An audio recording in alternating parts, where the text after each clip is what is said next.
en considération des circonstances, que soient relâchées aussi les sanctions internationales qui empêchent aux pays qui en sont l'objet de fournir un soutien convenable à leurs citoyens et que tous les États se mettent en condition de faire front aux nécessités majeures du moment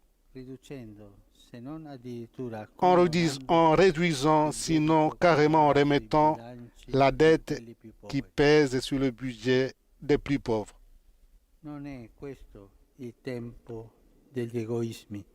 Ce temps n'est pas le temps des égoïsmes, parce que le défi que nous affrontons nous unit tous et ne fait pas de différence entre les personnes.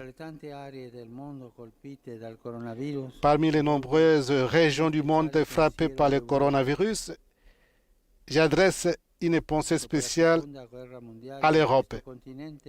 Après la Deuxième Guerre mondiale, ce continent bien-aimé a pu renaître grâce à un esprit concret de solidarité qui lui a permis de dépasser les rivalités du passé.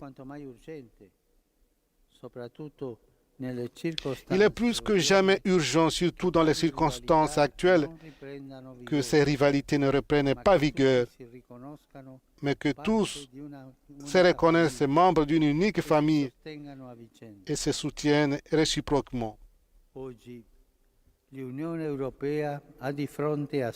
Aujourd'hui, l'Union européenne fait face aux défis du moment dont dépendra non seulement son avenir, mais celui du monde entier. Que ne se soit pas perdue l'occasion de donner une nouvelle preuve de solidarité, même en recourant à des solutions innovatrices. L'alternative est seulement l'égoïsme des intérêts particuliers et la tentation d'un retour au passé, avec le risque de mettre à dure épreuve la cohabitation pacifique et le développement des prochaines générations. Ce n'est pas le temps des divisions.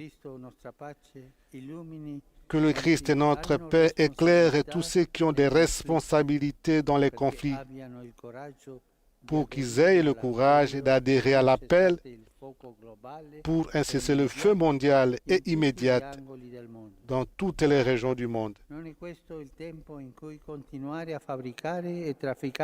Ce n'est pas le temps de continuer à fabriquer et à trafiquer les armes, dépensant des capitaux énormes qui devraient être utilisés pour soigner les personnes et sauver des vies. Que ce soit au contraire le temps de mettre finalement un terme à la longue guerre qui a ensanglanté la Syrie, au conflit au Yémen et aux tensions en Irak, comme aussi au Liban.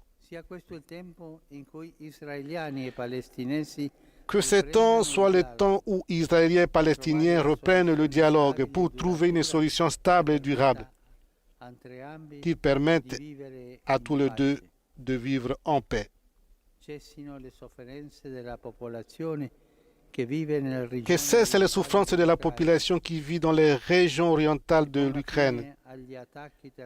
Que soit mis fin aux attaques terroristes perpétrées contre tant de personnes innocentes en divers pays de l'Afrique.